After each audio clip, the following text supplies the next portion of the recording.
അങ്ങനെ നമ്മുടെ ലാലേട്ടൻ്റെ വൃഷഭയുടെ ട്രെയിലർ എത്തിയിരിക്കുകയാണ് ഗൈസ്. ഞാനാണെങ്കിൽ ഇന്നേ നമ്മുടെ ബബ്ബയുടെ ടിക്കറ്റൊക്കെ ബുക്ക് ചെയ്ത് ആ ഒരു കിക്കിൽ ഇങ്ങനെ ഇരിക്കുകയാണ്. കാരണം പാട്ട് കഴിഞ്ഞ ദിവസം ബബ്ബയുടെ വന്നിട്ട് അത്ര കട എനിക്ക് സൂചിച്ചില്ല.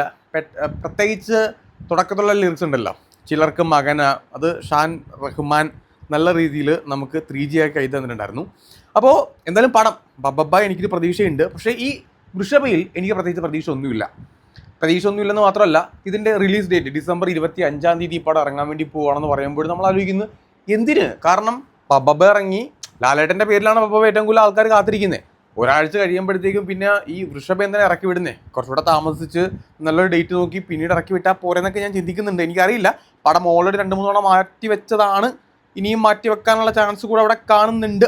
എനിവേ, നമുക്ക് എന്തായാലും ഇതിൻ്റെ ട്രെയിലർ ഒന്ന് കണ്ടു നോക്കാം.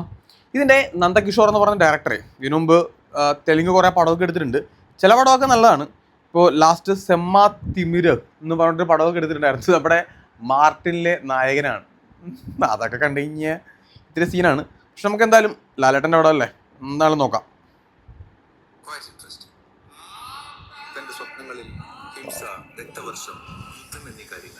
ക്വാളിറ്റി ഉണ്ട് കേട്ടോ. ആ ഒരു പഴയ കാലഘട്ടത്തിനൊരു നല്ല ക്വാളിറ്റി ഉണ്ട്.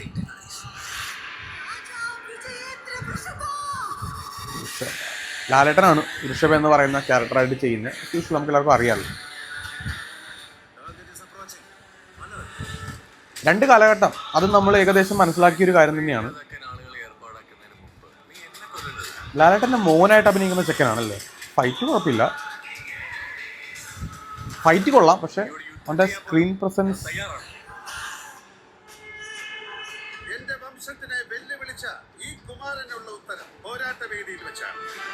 ഈ ഡയലോഗ്സേ ഈ തെലുങ്കിൽ നിന്ന് മലയാളത്തിലേക്ക് എടുത്ത് വെക്കുമ്പോൾ ഒരു ഡ്രാമാറ്റിക് ഫീൽ എനിക്ക് തോന്നുന്നുണ്ട്. കുറേ പ്രൊഡ്യൂസർമാരുണ്ടല്ലോ, ഒരു 8 പേരെന്തോ പ്രൊഡ്യൂസ് ചെയ്തിട്ടുണ്ടെന്ന് പറയാം. ക്വാളിറ്റി പക്കയാണ് കേട്ടോ. അതെനിക്ക് ഭയങ്കരമായിട്ട് ഫീൽ ചെയ്യുന്നുണ്ട്. നമ്മൾ ഉദ്ദേശിച്ച ലെവലിലൊരു കൂതറ മലങ്കൾട്ട്. ഇത് നമ്മുടെ നെയ്യാറ്റിൻകര ഗോപൻ്റെ ഫൈറ്റ് സീൻ പോലെ ഉണ്ടല്ലോ, കേട്ടോ അവസാനം.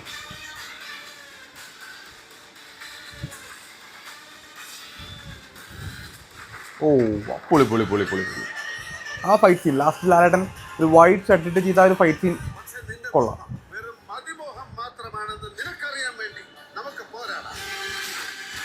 ഡയലോഗ്സ് ആണ് എനിക്ക് എന്തോ ഒരു പാൻ ഇന്ത്യൻ പടം.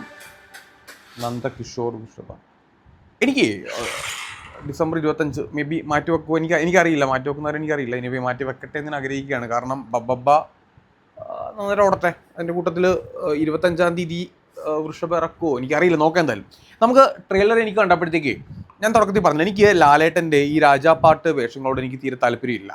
എനിക്ക് ഇത്തിക്കര പക്കി മാത്രമാണ് ആ കൂട്ടത്തിൽ നമുക്കൊരു കിക്ക് കിട്ടിയ ഒരു ക്യാരക്ടർ. ഇപ്പം മരക്കാറായിക്കോട്ടെ, അങ്ങനെ വന്ന പടങ്ങളൊന്നും തന്നെ അത്രക്ക് അങ്ങോട്ട് നമുക്കൊരു രസം തോന്നിയിട്ടില്ല. ഹിസ്റ്റോറിക്കൽ സബ്ജക്റ്റ് ലാലേട്ടന് പക്ക സ്യൂട്ടായിട്ട് കാലാപ്പാനി പോലെ ആയിട്ടൊക്കെ ഉണ്ട്, അതൊക്കെ പക്കയാണ്. അല്ലാണ്ട് നമുക്ക് കുറച്ച് ബുദ്ധിമുട്ടാണ് ലാലേട്ടൻ ആ ഒരു വേഷത്തിൽ വരുമ്പോഴത്തേക്ക് നമുക്കത് എന്തോ കംപ്ലീറ്റ്ലി നമുക്ക് അക്സെപ്റ്റ് ചെയ്യാനായിട്ടൊരു ബുദ്ധിമുട്ടുണ്ടായിരുന്നു. ഈ വൃഷഭയിലും ആ ഒരു ക്യാരക്ടറിൻ്റെ കോസ്റ്റ്യൂമൊക്കെ ആണെങ്കിൽ തന്നെ എനിക്കെന്തോ ഒരു ഏച്ച് കെട്ട് പോലെ ഫീൽ ചെയ്യുന്നുണ്ട്. പക്ഷേ ട്രെയിലറിൻ്റെ ഓവറോൾ ക്വാളിറ്റി നോക്കുമ്പോഴത്തേക്കും നമ്മൾ എന്താണോ പ്രതീക്ഷിച്ചിരുന്നത് അതിനേക്കാൾ മുകളിലാണ്.